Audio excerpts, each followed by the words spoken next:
أعوذ بالله من الشيطان الرجيم. بسم الله الرحمن الرحيم. ولوطا آتيناه حكما وعلما ونجيناه من القرية التي كانت تعمل الخبائث إنهم كانوا قوم سوء فاسقين. صدق الله العظيم. سبحانك لا علم لنا إلا ما علمتنا إنك أنت العليم الحكيم. ولوطن اور حضرت لوط علیہ السلام آتینا دی ہم نے اس کو حکمن حکم و علما اور علم و نجینا اور ہم نے نجات دی اس کو من القریت اس بستی والوں سے التی جو کانت تعمل کیا کرتے تھے الخبائث گندے کام برے عمل انہم بے شک وہ کانو تھے قوم لوگ سوء بہت برے فاسقین اور فاسق. اللہ کے نبی حضرت لوط علیہ السلام کا ذکر ہو رہا ہے. حضرت ابراہیم علیہ السلام کے بھتیجے تھے. اللہ رب العالمین نے نبوت سے سرفراز فرمایا، علم نبوت علم وحی عطا کیا. ان کو اللہ رب العالمین نے حکمت بھی نصیب فرمائی اور سدوم کی 5 بستیوں کی طرف ان کو مبعوث کیا گیا. وہاں پر جاتے ہیں اور دعوت کا کام کرتے ہیں. اللہ رب العالمین نے فرمایا کہ وادخلنا ہم نے داخل کیا ان کو فی رحمتنا اپنی رحمت کے اندر انہو من الصالحین بے شک وہ نیک و کاروں میں سے تھے. نبی تو ہوتا ہی نیک ہے، تو آخر یہ ضرورت نیک و کار کہنے کی کیوں پیش آئی؟ مفسرین حضرات نے وضاحت یہ لکھی ہے کہ بعض ظالموں نے کتابوں کے اندر انبیاء کی طرف بھی برے برے الزامات منسوب کیے ہیں جو بہت ناشائستہ الزامات ہیں. تو اللہ نے ان سارے الزامات کا رد فرمایا کہ لوگ انبیاء کی طرف اگر ایسے الزامات لگاتے ہیں تو سارے غلط ہیں. یہ حضرت لوط علیہ السلام نیک آدمی تھے، میرے پارس آدمی تھے، میری فرما برداری کرنے والے تھے. حضرت لوط علیہ السلام کا تذکرہ سورۃ الاعراف کے اندر قدر تفصیل کے ساتھ اللہ رب العالمین نے ذکر فرمایا. ولوطا اور حضرت لوط علیہ السلام اذ قال جب اس نے کہا لقومی اپنی قوم سے، تو اپنی قوم کے پاس آتے ہیں اور ایمان کی دعوت دیتے ہیں. لوگوں کلمہ پڑھ لو، دنیا کے اندر بھی کامیاب ہو جاؤ گے اور آخرت کے اندر بھی کامیاب ہو جاؤ گے. لیکن اگر کلمہ نہیں پڑھو گے، غلط کاریاں اور ظلم نہیں چھوڑو گے تو یہ مسئلہ سمجھ لو دنیا کے اندر بھی تمہارے اوپر عذاب آ سکتا ہے.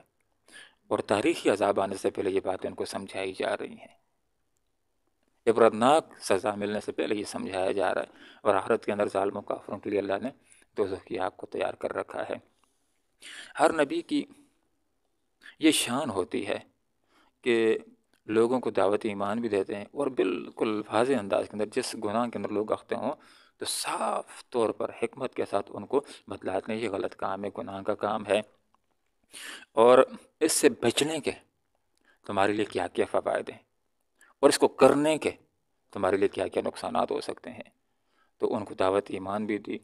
اور جس خرابی کے اندر وہ مبتلا تھے کہ لڑکے لڑکوں کی طرف اپنی شہوت پوری کرنے کے لیے متوجہ ہوا کرتے تھے، تو بالکل واضح طور پر ان کو اس گناہ کی طرف متوجہ کیا تھا. اتون الفاحشہ، کیا تم ایک ایسے بے حیائی کے کام کے اوپر آتے ہو، ایسے بے حیائی کے کام کو کرتے ہو کہ جس کو تم سے پہلے دنیا والوں میں سے کسی نے نہیں کیا. معلوم ایسا ہوا کہ یہ جو پہلے لڑکے کا لڑکے کی طرف متوجہ ہونا یہ اس قوم کی ایجاد ہے، اس سے پہلے یہ غلط کام لوگ نہیں کیا کرتے تھے. تو یہ نام لے کر کے وضاحت کے ساتھ ان کو یہ بات سمجھا دی کہ ایسا غلط کام تم نے شروع کر دیا ہے، تمہیں شرم ہی نہیں آتی ہے. اور بالکل دو ٹوک انداز میں محفلوں کے اندر غلط کام کرنے سے وہ باز نہیں آتے تھے، کتراتے نہیں تھے. کوئی مہمان آ جاتا اس کے ساتھ چھیڑ چھاڑ کرنے سے باز نہیں آتے تھے. انکم لتأتون الرجال، اب وضاحت کے ساتھ سمجھا رہے ہیں کہ دیکھو یہ کام ہے، یہ برا کام ہے، غلط کام ہے، گناہ کا کام ہے. نشاندہی کر رہے ہیں انکم لتأتون، بے شک تم آتے ہو الرجال مردوں کے اوپر، شہوتاً اپنی شہوت کو دور کرنے کے لیے، من دون النساء عورتوں کو چھوڑ کر. اس کے لیے اللہ رب العالمین نے انسان کو پیدا کیا اور انسان کے جسم کے اندر اللہ تعالیٰ نے ایک صلاحیت رکھی ہے، تو اس کے لیے اللہ رب العالمین نے جائز راستہ بھی رکھ دیا ہے، نکاح کا راستہ۔ اور اسلام نے اس بات کی اجازت دی ہے کہ ایک شادی کر لینے کے بعد ضرورت محسوس کرتے ہو دوسری کر لو، پھر بھی ضرورت محسوس کرتے ہو تیسری کر لو، پھر بھی ضرورت محسوس کرتے ہو، عدل کی طاقت رکھتے ہو، انصاف کی طاقت رکھتے ہو، تو چوتھی شادی بھی کر لو۔ تو اس کے اندر تمہیں سکون بھی ہے، لطف بھی ہے، اور تمہارے لیے مستقبل کا سامان بھی ہے، نیک اولاد بھی اللہ رب العالمین تم کو عطا کرے گا، اور تمہاری نسل کی بقا بھی ہوگی، اور تمہیں اجر اور ثواب بھی ملے گا۔ جیسے ایک آدمی نے، اس کے ذہن کے اندر یہ بات آ گئی، اللہ کے رسول سے پوچھ لیا کہ جب ہم زوجہ کے قریب ہوتے ہیں تو ثواب ملتا ہے؟ تو آپ صلی اللہ علیہ وسلم نے فرمایا، حدیث کا مفہوم ہے کہ یہی کام بغیر نکاح کے اور کسی عورت کے ساتھ کرو تو گناہ نہیں ہوگا۔ تو کہا ہوگا، تو کہا کہ بس اسی طرح جب اپنی زوجہ کے قریب ہوگے تو ثواب ہوگا، ضرور تمہیں اس کے اوپر اجر عطا کیا جائے گا۔ تو یہاں پر یہ بات سمجھائی کہ حضرت لوط علیہ السلام لوگوں سے یہ بات ذکر کر رہے ہیں کہ کیا تم آتے ہو اپنی شہوت کو دور کرنے کے لیے، اپنی شہوت کو پورا کرنے کے لیے، الرجال مردوں کے اوپر، من دون النساء عورتوں کو چھوڑ کر، بل انتم قوم مسرفون۔ اب یہ بات سمجھا دی کہ دیکھو عورتوں کو چھوڑ کر، نکاح کے راستے کو چھوڑ کر اگر دوسرے راستے کو اختیار کرتے ہو تو یہ نہ صرف اسلامی حدود کو پھلانگنا ہے بلکہ انسانی حدود کو بھی یہ پھلانگنا ہے۔ صرف جب لڑکا لڑکے کی طرف متوجہ ہوتا ہے تو چند لمحوں کا شیطانی مزہ اس کو آتا ہے، باقی اس کام کو جس زاویے سے بھی دیکھیں سراسر نقصان ہے۔ اس کے اندر ایک آدمی جب ایک لڑکے کے پیچھے پھرتا ہے تو جو وقت لگتا ہے وہ بھی وقت کا ضیاع بھی ہے۔ اس پہلے بات کے اندر معاشر کی نقصان بھی ہے، سماجی نقصان بھی ہے، صحت کا نقصان بھی ہے، اور اگر کوئی اس میں اختہ ہو جاتا ہے تو عزت کا نقصان بھی، عزت بھی تار تار ہو کر کے رہ جاتی ہے۔ پہاڑ سے گرنے والا تو دوبارہ اٹھ جاتا ہے، لیکن اس گندے فعل کے اندر پکڑا جانے والا وہ لوگوں کی نظروں کے اندر دوبارہ اٹھ نہیں سکتا ہے۔ اس کام سے اللہ کا غضب بھی ٹوٹتا ہے، رسول بھی ناراض ہوتا ہے، ہر طرح کا نقصان، انسان اپنی زوجہ کے لیے بسا اوقات نااہل بھی ہو جاتا ہے۔ تو یہاں پر لوگوں کو یہ بات سمجھائی جا رہی ہے، اس کام سے بات آ جائے، اللہ تعالیٰ نے منع کیا۔ وما كان جواب قومه، چاہیے تو یہ تھا کہ تنہائی میں بیٹھ جاتے، غور و فکر کرتے کہ بات تو صحیح سمجھائی جا رہی ہے، تو مان لیتے، کلمہ پڑھ لیتے، غلط کام سے وہ باز آ جاتے، دنیا کے اندر بھی تاریخی عذاب سے بچ جاتے، اور آخرت کے اندر بھی وہ عزت پانے والے ہوتے۔ تو یہاں پر فرمایا وما كان جواب قومه، قوم کا کوئی جواب نہیں تھا سوائے اس کے کہ کہا کہ بس ان کو اپنے گاؤں سے نکال دو۔ یہ بڑے بزرگ بننا چاہتے ہیں لوط علیہ السلام کو، اور اس کے جو ساتھی علی ایمان، ان کو یہاں گاؤں سے نکال دو تاکہ ہمارے اوپر بات کرنے والا، ہمارے اوپر انگلی اٹھانے والا کوئی نہ رہے۔ انہم اناس یتطہرون، یہ لوگ ایسے ہیں کہ جو پاکیزہ بننا چاہتے ہیں۔ فانجیناہ، تو جس وقت وہ، خاص طور پر جب فرشتے آئے نوجوان لڑکوں کی صورت کے اندر، اور ان کے ذریعے جب وہ رنگے ہاتھوں پکڑے گئے کہ ان کا مطالبہ کرنا شروع کر دیا، حضرت لوط علیہ السلام نے بتیرا سمجھایا کہ مہمان ہے میرے، اللہ رب العالمین نے تمہارے لیے عورتوں کو پیدا کیا، نکاح کے راستے کو اختیار کرو، لیکن ان ہی کے مطالبے کے اوپر بضد رہے۔ تو پھر فرشتوں نے بھی حضرت لوط علیہ السلام سے کو بتلا دیا کہ آپ غم نہ کریں، فکر مند نہ ہو جائیں، ہم انسان نہیں، ہم فرشتے ہیں۔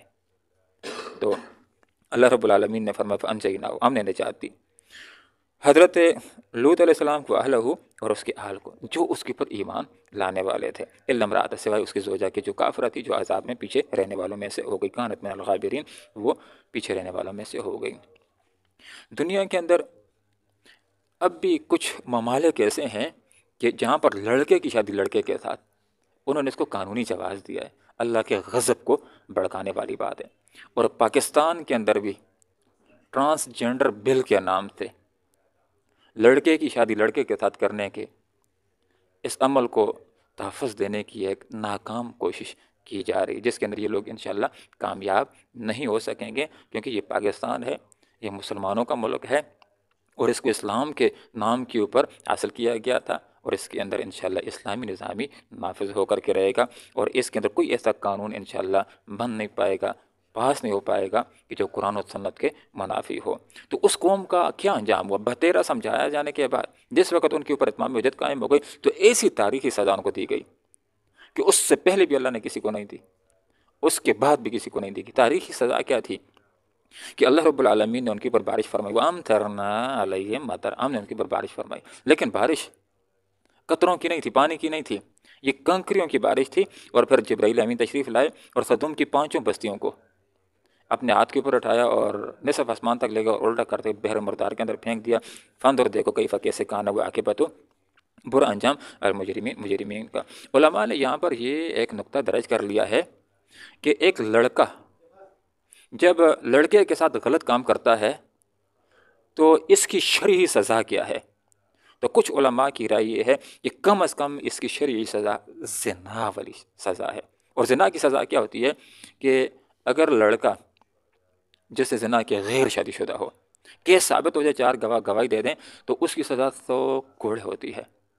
اور اگر شادی شدہ ہو تو پھر زندہ رہنے کا کوئی حق نہیں، پھر رجم کیا جاتا ہے، بس آدھا زمین کے اندر گاڑ دیا جاتا ہے اور پتھر مار مار کر اس کو ختم کر دیا جاتا ہے۔ تو علماء فرماتے ہیں کم از کم سزا اس عمل قوم لوط کرنے والے کے لیے یہ زنا والی سزا ہے۔